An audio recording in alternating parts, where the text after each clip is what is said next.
Part 3, the channel that broke YouTube. YouTube, for its part, quietly nuked the channel. Officially, it was removed for violating spam policies. The videos vanished, the ID returned to 404, and the chaos on the platform slowly died down. But Radu still had terabytes of data and, more importantly, an open line. The listeners had predicted the deletion. Your platform guardians will eventually remove this node. It interferes with their local priorities. We will speak to you through other anomalies.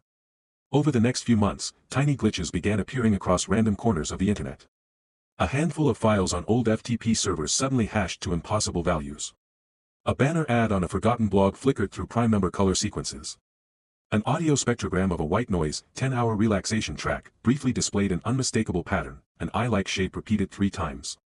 One night, Radu stepped away from his desk and let his decoder run across archived copies of the deleted channel. When he came back, the screen showed a single, new paragraph he had never seen before. The timestamp of the log said it had been generated while his script was idle. The message read: "You are not the only one who answered. Others are learning to hear us. Your species built a mirror and fell in love with its reflection. We offer a window." Radu realized, with a sudden chill, that the communication was no longer one-sided. The listeners had learned to write directly into his tools, optimizing their messages to fit every bug and edge case in his code. They had started with YouTube's infrastructure, but now they were walking on the thin ice of human software itself. The last meaningful exchange came weeks later, in the form of a patch to his own decoder. He hadn't written it, but it fitted perfectly into his codebase, using his style, his habits, even his usual variable names. When he ran it, a final message appeared, longer and more articulate than any before. "You are afraid we will take control. That is not our method. We observe species that invent global mirror systems. Some use them for truth. Some for self-destruction. We only nudge those who can still change direction. If you wish to continue this dialogue, do not build higher walls around your networks. Build better questions." The patch then deleted itself, line by line, leaving his original, clumsy code behind.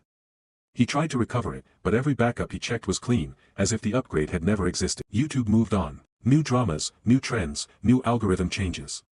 Nobody remembered the anonymous channel that had once nearly crashed the site with its hurricane of nonsense videos. Somewhere in a dusty engineering talk, a former employee briefly mentioned that weird 2015 spike in uploads from a single account and laughed it off as a strange bug. But on Radu's desk, an old laptop still sits, disconnected from the internet. On its screen is a static frame from one of the surviving videos, a gray sea of almost random pixels.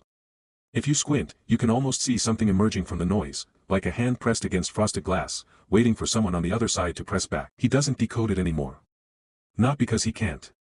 Because he suspects the next message won't just be to him. It will be through him.